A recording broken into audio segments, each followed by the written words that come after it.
Good evening, friends. My name is Shailendra Pandey. I'm a company secretary and a BCom graduate from Delhi University.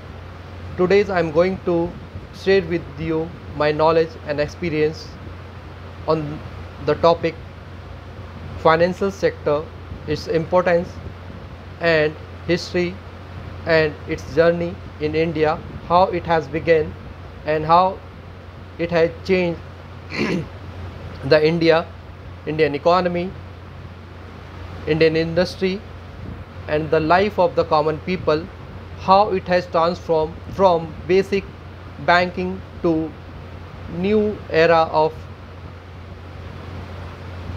information technology, where we can see that today we can send money with the fraction of second by using multiple apps such as Paytm, PhonePe, Google Pay and many other, Amazon Pay, etc. So financial sector, first of all we have to understand that why there is a need of a banking or financial institution in any economy, in any country. Friends, we have to understand that the managing of funds, it's not a easy task for every person. So there's the government of India, or maybe post independence, whatever the administrative and governing authorities were there, they understand that there should be a proper functioning of financial sector in a systematic manner, or we can say in a regulated manner, where people can deposit their surplus money and the person who needs funds may borrow funds from those banking facilities. So here we have to start with that what are the various branches of financial sector. So financial sector comprises of banking, insurance, national banking, financial corporation, cooperative society, app based systems. There are so many other cooperative or rural bank society. So we have to start with the basic history about the banking, how it has started. So banking sector is commonly known as a main pillar of the financial sector. The banking started in India in the year 1786 by establishment of Bank of Calcutta. In the series of opening of various other branches, the pre-independence, the Bank of Bengal, Bank of Madras, Bank of Bombay is also been opened to cater for catering the need, to provide the need and requirement of the industry and the other section of the society. In the year 1935, all the presidency banks merged into one bank, that is called Imperial Bank of India, which later changed into in the name of State Bank of India. Initially, till or pre-independence of India, banking is owned, run and managed by the privately owned people and ownership. Post independence, the government of India need that there should be a nationalization and there should be a national Bank of India which can fulfill the requirement of the industry, of the government and administrative reforms to pay the salary and various other needs of the government for running their organizations such as army, police, administrative offices. Because India is a very big country, so to run and manage the government should have their own bank. So they set up Reserve Bank of India and they also set up a particular act to govern, run and operate banking sector, that is called Bank and Regulation Act 1949. So post independence from 1947 till 1969, we can say almost 40 to 33 decades of independence, the banking facilities are not very much available to the mass people of the India. It is a kind of a privilege for certain class of people or industry. So, to keep in mind about the reach of the bank and the financial assistance to the public at large, the government of India decided to nationalize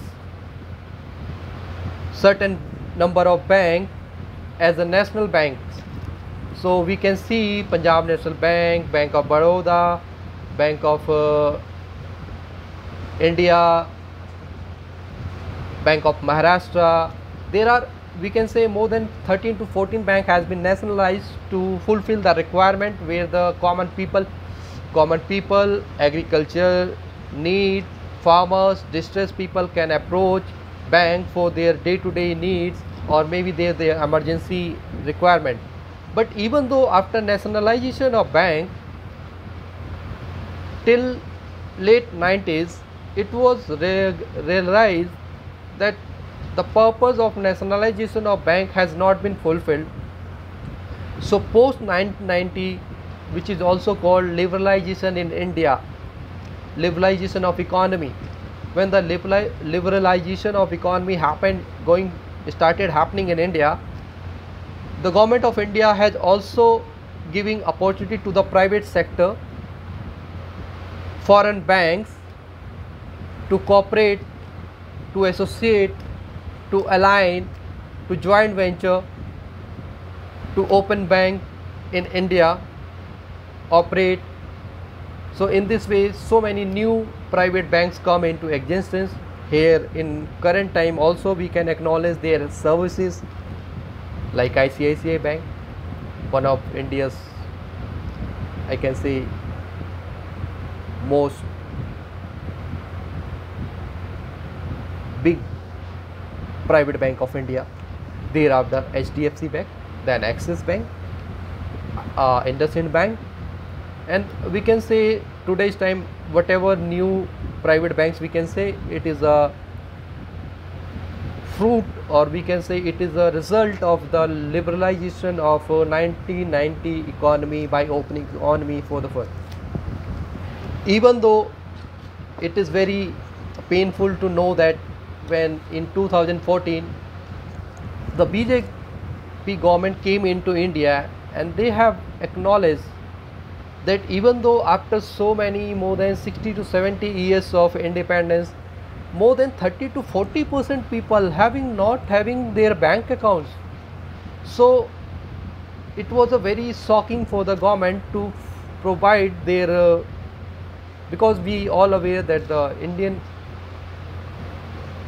government provides so many subsidies, facilities to the people who are distressed, who are not able to so many things on their own. So government provide them subsidy, grants, and so many benefits or schemes are going. So to remove the intermediary between government and the beneficiary, the government had decided that they will going to open each and every individual of India a bank account with zero balance, where the government can send, transfer, grant, subsidy or any benefits or schemes directly to the beneficiary, which is a result of Jan Dhan Yojana. Government of India have opened more than 33 crores peoples of India's bank account, which around 18 crore bank accounts. In a similar manner, government has also liberalized to provide easy access of loan, one of their scheme that is called Mudra Yojana. So friends, the main intention to let you know all this background, that how the banking sector has evolved from 1786 to till 2020. So where we have to understand that what is the current scenario of, there are so many other branches like a financial sector is a banking sector, then there is our stock market, which is also provide some kind of liquidity in the market where the foreign investor, even in the individual, can invest their funds in the financial market, that is called stock exchange, NSE, BSE, and then those companies may use their those finances for their expansion, diversification, or investment in different sector. Even in recently we have also read in the news that various foreign companies such as Facebook, Google, and so many other big companies invested their funds in India, in Reliance. So this is also another way that the financial sector works. Friends, here I also let you know that how the technology has changed the financial sector.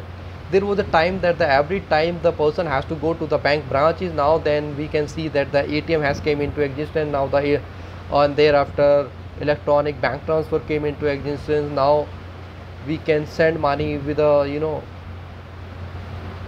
fraction of second by pressing one button, and you can transfer your money within fraction of moment from Delhi to Mumbai to somewhere else. And this is the technology driven, and the app based money transfer is the now. And now the things we have to understand that how the COVID has changed the whole financial sector.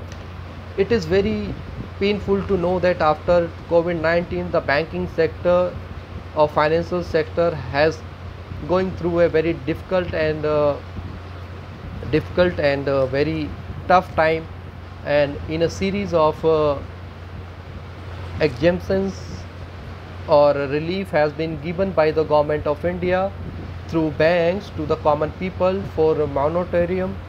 And we can see that even though there is a one way there is a demand of liquidity, but at the same time there is a constraint that the people do not have to pay their debts.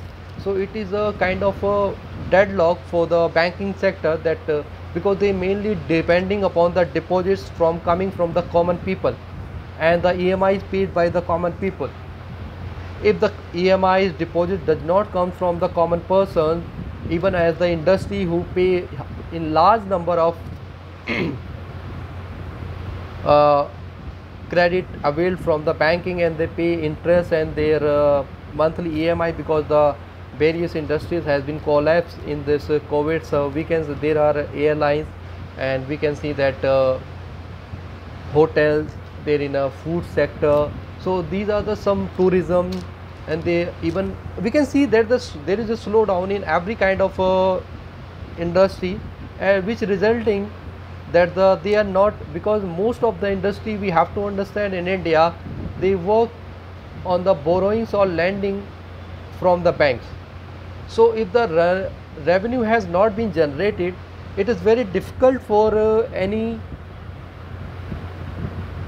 industry or industries or entrepreneur to pay their EMI, whatever loan or credit they have availed from the banking. And I wish this is also a kind of opportunity for the banking sector, that if they little bit be liberal to the industry and also for the common people, they give funds, money or loan to the common people with a moratorium that in coming 6 months or 1 year or 2 years they are not been able to, they have not to pay their EMI. So in this way that they can revive this economy. So friends, there are so many things to say about the Indian financial sector, Indian economy, but I do not want to make this video so lengthy. So at the end I would like to say that financial sector is a great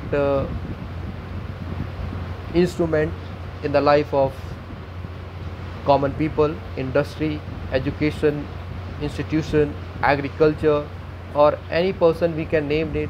And there are so many benefits, credit facility provided by the financial sector, be it a business loan, be it a education loan, or Startup India, Mudra, agriculture loan, credit KISA, Kisan credit card, and there are so many things.